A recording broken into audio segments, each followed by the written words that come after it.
علاقائی تعصب کا خاتمہ ہے کہ محنت کی حرکت پذیری کی وجہ سے جب ایک علاقے اور پیشے کے لوگ دوسرے علاقے اور پیشے کے لوگوں سے ملتے ہیں یا وہاں پر جاتے ہیں تو بھی جو ہے نا وہ ان میں اخوت اور باہمی ہمدردی اور بھائی چارے وغیرہ کا جذبہ جو ہے نا وہ پیدا ہوتا ہے، تو علاقائی تعصب جو ہے نا اس کا خاتمہ ہوتا ہے۔ معاشرتی مساوات ہے کہ سماجی حرکت پذیری کی وجہ سے جب ادنا درجے کے لوگ جو ہے نا وہ اعلیٰ درجے میں چلے جاتے ہیں اور تو معاشرتی اونچ نیچ ختم ہونے کا بھی جو ہے نا وہ کافی رجحان پیدا ہو جاتا ہے۔ زر مبادلہ میں اضافہ ہے، جب ایک ملک کے لوگ دوسرے ملک میں جا کر محنت کرتے ہیں تو اپنی کمائی کا کچھ حصہ وہ اہل خانہ کو بھیجتے ہیں، اس سے ہمارے ملک کے زر مبادلہ میں اضافہ ہوتا ہے۔ آبادی کے دباؤ میں کمی ہے، جب لوگ ایک علاقے سے دوسرے علاقے یا ایک ملک سے دوسرے ملک میں ہجرت کرتے ہیں تو اس سے آبادی کے دباؤ میں کافی کمی واقع ہو جاتی ہے۔ ان کے گنجان آباد علاقے جو ہیں وہ دوسرے علاقوں میں جا کر جب بسنا شروع کرتے ہیں تو وہاں جو ہے نا وہ لوگوں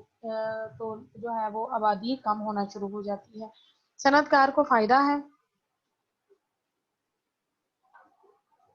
محنت کی حرکت پذیری سے ہر آجر کو ضرورت کے مطابق جو ہے نا وہ مزدور مل جاتے ہیں، لہٰذا کاروبار میں حسب ضرورت جو ہے نا وہ وسعت پیدا کی جا سکتی ہے۔ پسماندہ ممالک کی ترقی ہے، جغرافیائی حرکت پذیری کی وجہ سے پسماندہ ممالک غیر ممالک سے فنی اور تکنیکی ماہرین کی خدمت حاصل کر سکتے ہیں، اس طرح سے بھی ان کی پیداوار میں اضافہ ہوتا ہے اور انہیں ترقی کے مواقع میسر آتے ہیں۔ پھر ہے پاکستان میں آبادی کی بلند شرح افزائش کے مسائل کیا کیا ہیں۔ ٹھیک ہے، آپ بھی اس چیز کو جانتے ہیں کہ پاکستان میں جو ہے نا وہ آبادی کی شرح افزائش جو ہے نا وہ کافی زیادہ ہے، اور ہوتا کیا ہے کہ بحیثیت پیدا کنندگان اور صارفین دونوں صورتوں میں آبادی کے کردار کا انحصار مقداری اور صفاتی لحاظ سے مثبت بھی ہے اور منفی بھی ہے۔ برصغیر پاک و ہند میں پہلی مردم شماری جو تھی وہ 1871 میں ہوئی تھی، جبکہ آزادی کے بعد پاکستان میں پہلی مردم شماری 1951 میں ہوئی تھی۔ اس کے مطابق کل آبادی جو تھی ہماری وہ 3,03,740 افراد پر مشتمل تھی۔ دوسری بار 61 میں ہوئی، تیسری بار مردم شماری 72 میں ہوئی جب بنگلہ دیش علیحدہ ہو گیا تھا، پھر چوتھی بار 81 میں، پانچویں بار 98 میں مردم شماری ہوئی جس کے مطابق پاکستان کی کل آبادی 132.4 ملین افراد پر مشتمل تھی۔ چھٹی مردم شماری جو ہے وہ 2017 میں کی گئی تھی۔ 2017 کے اعداد و شمار کے مطابق پاکستان کی کل آبادی کا تخمینہ 207.77 ملین افراد لگایا گیا تھا، جبکہ آبادی کی جو ہے نا وہ فیصد سالانہ شرح افزائش بھی تبدیل ہوتی رہتی ہے، جو کہ اس وقت 2.40 سالانہ بتائی جا رہی ہے اور یہ ایشیا میں بلند ترین ہے۔ پاکستان میں جو ہے نا بلند شرح افزائش کے مسائل کیا ہیں یا کن وجوہات کی بنا پر اس کی شرح افزائش اتنی بلند ہے، اس میں ہے تعلیم کی کمی ہے کہ اکثریت جو ہے وہ جاہل اور ان پڑھ ہے،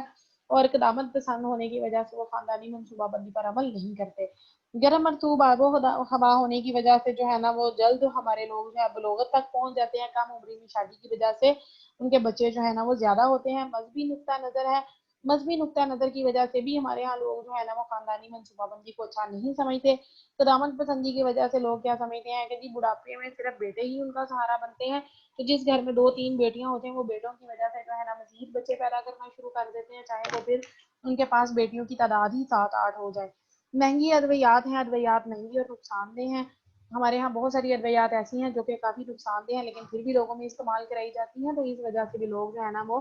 پھر اس طرح کی ادویات کی طرف ذرا کم ہی راغب ہوتے ہیں۔ صنعت افروزی کی کمی ہے، تعلیم اور صنعت افروزی کی کمی کی وجہ سے بھی لوگوں میں یہ صورتحال پائی جاتی ہے۔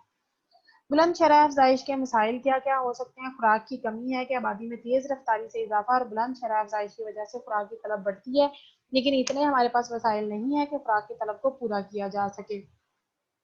اشیاء صارفین کی طلب بڑھنے سے ان کی جو ہے نا وہ قیمتیں بھی بلند ہو جاتی ہیں، ملک میں افراط زر کا مسئلہ پیدا ہو جاتا ہے، بچتے کم ہونے کی صورت میں جو ہے سرمایہ کاری بری طرح سے متاثر ہوتی ہے۔ درآمدی اشیاء کی مقدار بڑھ جانے سے وصولیوں کے مقابلہ میں ادائیگیاں زیادہ ہو جاتی ہیں، اس لیے ادائیگیوں کا توازن غیر موافق ہو جاتا ہے۔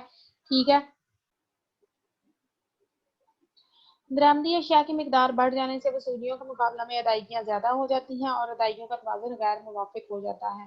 دوسروں پر جو ہے نا وہ انحصار کرنے والی آبادی میں اضافہ ہو جاتا ہے، کام کرنے والوں کی تعداد کم ہوتی ہے، اس لیے فیکس آمدنی میں بھی کمی واقع ہو جاتی ہے اور عوام کا معیار زندگی بھی پست ہو جاتا ہے۔ لوگوں کی تعداد میں اضافہ ہوتا ہے تو بہت سے لوگوں کو ان کی استعداد اور اہلیت کے مطابق کام نہیں ملتا، اس لیے ملک میں بے روزگاری پھیل جاتی ہے۔ اسکول جانے والے بچوں کی تعداد میں اضافہ ہو جاتا ہے، اس لیے تعلیم اور تربیت کے شعبے پر زیادہ خرچ کرنا پڑتا ہے۔ یہ بلند شرح افزائش اور بچوں کی بڑھتی ہوئی تعداد جو ہے نا وہ حفظان صحت کے اصول کے خلاف ہے، اور لوگوں کو صحت کی مکمل سہولیات بھی جو ہے نا وہ میسر نہیں آتی۔ زمین کی تقسیم ہے کہ جب آبادی زیادہ گنجان ہو جاتی ہیں یا لوگوں کے بچے زیادہ ہوتے ہیں تو نسل در نسل ان کی زمینیں تقسیم ہونا شروع ہو جاتی ہیں، اور اس وجہ سے بھی جو ہے نا وہ آبادی کا دباؤ زمین انتشار اور بکھراوٹ کا شکار ہو جاتی ہے، تو وہاں پر بھی جو ہے نا وہ پھر جدید طریقہ پیدائش جو ہے نا وہ اس میں فصلوں میں وہ اختیار کرنے میں ذرا مشکل پیش آتی ہے، تو لوگ جو ہے نا وہ اچھی فصلیں پیدا نہیں کر پاتے۔ جب آبادی زیادہ گنجان ہوتی ہے تو حفظان صحت اور رہائش اور تفریح کی سہولتوں کو بھی بہتر بنانے کے لیے زیادہ رقومات خرچ کرنا پڑتی ہیں، سرکاری اخراجات میں بھی اضافہ ہو جاتا ہے، اور معاشرتی ڈھانچے میں بھی جو ہے نا وہ تبدیلی کی ضرورت محسوس ہوتی ہے۔ یہ وہ تمام عوامل ہیں جو کہ لوگوں کی کارکردگی بڑھانے کی راہ میں رکاوٹ بنتے ہیں، اس لیے معیشت جو ہے نا وہ غربت کے منحوس چکر میں پھنس کر رہ جاتی ہے، معاشرتی ترقی کی رفتار بھی سست ہو جاتی ہے۔ موجودہ دور میں چونکہ افزائش آبادی غربت کا نتیجہ ہوتی ہے، اور اس کے سبب جو ہے نا انسانی قوت کی منصوبہ بندی جو ہے نا وہ اس وقت کی اہم ضرورت ہے،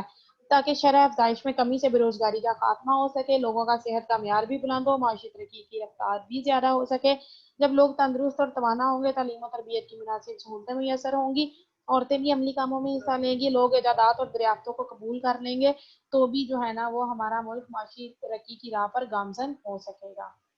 اوکے بچوں، اللہ حافظ۔